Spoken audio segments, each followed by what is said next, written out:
Tatiana, welcome. We are very, very happy to have you. First of all, thank you so much for having me here, Aris. I am extremely honored to be here. This is your first television interview? It is indeed. It is indeed, and I am a little bit nervous. Yes? But I'm doing be. It. No, I don't feel nervous now because I'm here with you, and I do feel very comfortable. So thank you for that.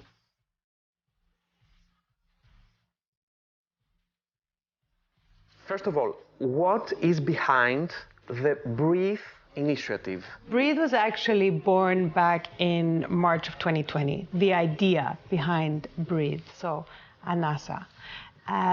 It started at the height of the pandemic, yes, when everyone was in lockdown. And sitting at home, everyone was calling me, and I realized that we were all struggling. We were all feeling anxious, we were all feeling a lot of fear, and it affects everyone. Everyone was feeling the same sort of anxieties. And that's when the idea to put together a mental health platform was born. I too myself found myself in my kitchen a lot, and then one day in the car. And it was kind of my safe space. And I was sitting in the car, and I said, Tati, you know what? Just breathe. It's gonna be okay. And when I got home, I called my friend Victoria, and she says, this is what you need to do. This is your mission. You have to create something and help others. So really one of the first reasons that we started this is to create awareness, to start a conversation and to destigmatize the taboo around mental health. Yes. Mental health is a huge subject. Mental health affects us all. The WHO says it affects 1 in 4 people. That is the average size of a household. I hope to raise awareness around these issues. I hope to be able to provide access for everyone. So free tools and resources on our website, not only providing psychological support through free teletherapy platforms, but also introducing prevention and intervention tools and techniques that promote self-care. Mental health is not necessarily about mental illness.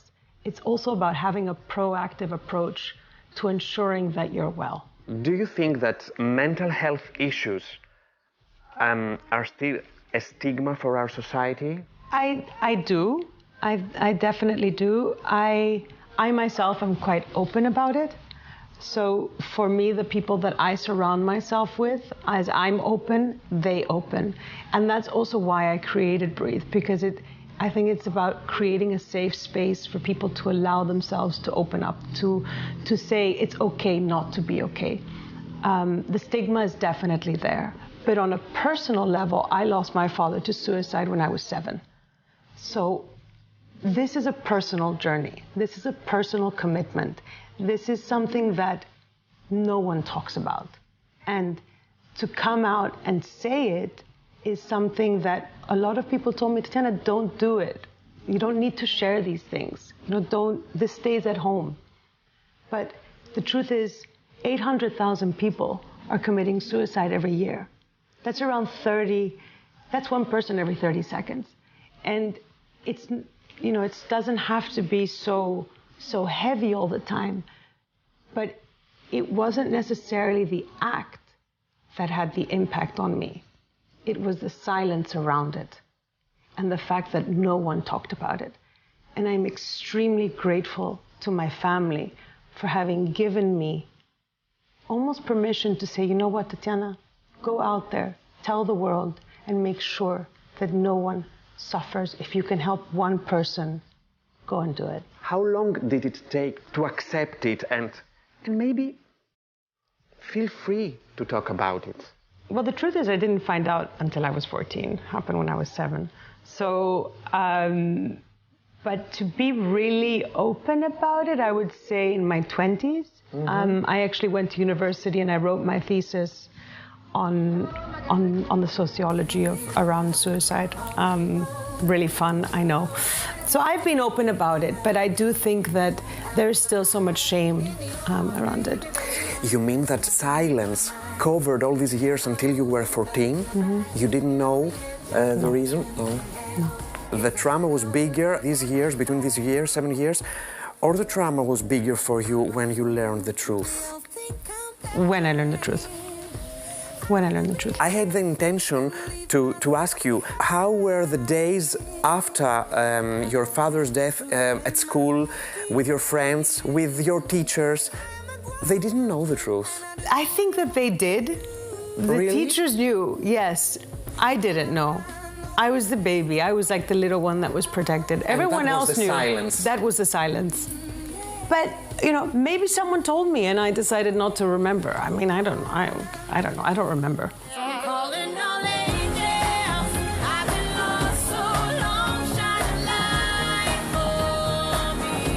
Do you feel something in particular or something special that you're creating this platform and you're living here in Greece? Absolutely. Greece is home. I think it's the first time, I don't say I think, it's the first time I feel at home. After how many years? Do you need to know how old I am on television? No, after how many years that you live here, I mean. 8. After 8 years? Ναι. Okay. You speak Greek? Λίγο. Μόνο αν θέλω, αλλά σήμερα είμαι λίγο... Promise me, the next interview will be in Greek. I won't make a promise I can't keep. Yes. But we can do a little bit of one, okay? A little bit. I promise. A little bit of Greek. That I promise. Okay. And you have already 2 collaborations. We do. So our first collaboration actually is with a group called Peak State. It is an online platform with educational tools and life skills that are based on cognitive behavioral therapy, sports psychology, things that we all can do on a daily basis. So it's really talking around mental fitness as opposed to mental health. Mm-hmm. So things that you can, the way that you go and you train your body every day, these are little exercises you can do to train your mind. Mm-hmm. So this is our first partnership, is with Peak State. This was actually championed by Prince Harry. And then the second partnership we have is with a platform called Milamu, which is a Greek platform, teletherapy, which has all volunteer psychiatrists and psychotherapists. So you can go online and book your appointment and everything is for free.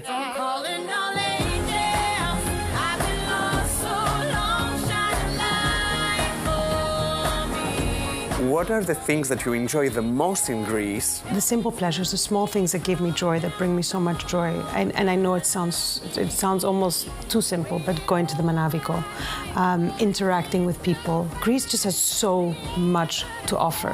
And for me, it's the daily interactions with people. You like the Manaviko? I love the Manaviko. Really? Yes. I love to cook.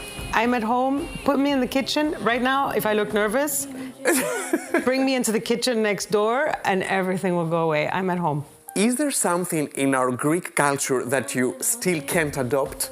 It took me a long time to adopt to the time of eating so late, but now it's getting a little bit better. Lunch or dinner? Dinner. Both? Dinner. Yeah. No, I think I've adopted to most things. So, you're also a housewife. I cook, I clean, I peel carrots, I peel potatoes, I ask what people want to eat. You're quite normal. I walk the dog, I drive my car, I go walking in nature. I deal with the fact that the plumbing isn't working. I'm a normal person. People think of you that you are a very beautiful woman. Maybe you're a princess. You have a wealthy way of living. Could you open a window and let us see what we don't see? I don't think I would be sitting here with you if everything was perfect. The reason I want to create something is because I want to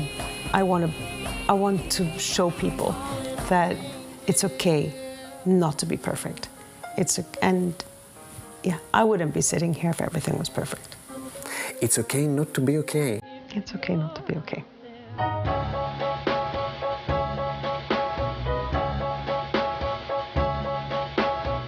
Did you love Greece through your husband's eyes, or did you activate your own mechanisms when you came in Greece?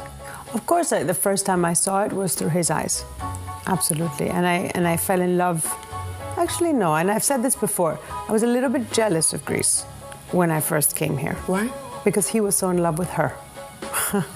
So she was like the other woman in the house. Really? Yeah. and then I understood why. But since I've moved here, I would say I have completely immersed myself and found and created my own Greece.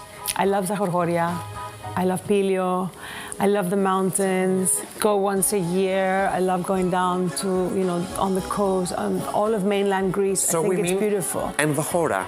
Yeah, I really do. And I love going to the farms, local farms, really exploring Crete as well, trying food everywhere. Everywhere. One look and I saw what I wanted to see. What do you enjoy? What do you like the most? To surprise other people, or the others surprise you? Number one, absolutely to surprise. Do Yes. not surprise me. You don't like it? No. Really? Yeah. After 12 years of marriage, what is that your husband pleasantly surprises you? Patience. He's patient? Υπομονή. Υπομονή. Πολύ. No. Are you patient too? I can be. But I think his patience is number one. And I think it's definitely υπομονή, one of the first words I learned when I was stuck in traffic, but he definitely υπομονή. Kindness. What do you want us to remember from this conversation? What is the message that you want us to keep? First of all, I'd like to thank everyone and you for allowing me to go into their homes. And it's the first time that I do that. So it is something that is very meaningful for me. And what I want people to remember most is that it's important to talk and not to keep things inside, and to reach out for help if you need to reach out for help. Also, to stop and take a breath. And sometimes it sounds like a luxury because we're all in a rush. We have so much going on. There's so much fear. We're 10 years of a recession. There's a pandemic. There's a war going on. It sounds like a luxury to take care of your mind. But actually, it's the one thing that we're always going to have. And of course, the reason I've put Breathe together is to provide free tools, resources, numbers, hotlines, everything, just start to aggregate and look for new partnerships so that people can go online and find a safe space. Thank you so much for this conversation. Thank you very, very much. It was great having you. Thank you very much for making me feel comfortable. Really? It was nice to talk. Thank you. Thank you so much. Thank you very much. Yeah, I know. Now it's time to breathe.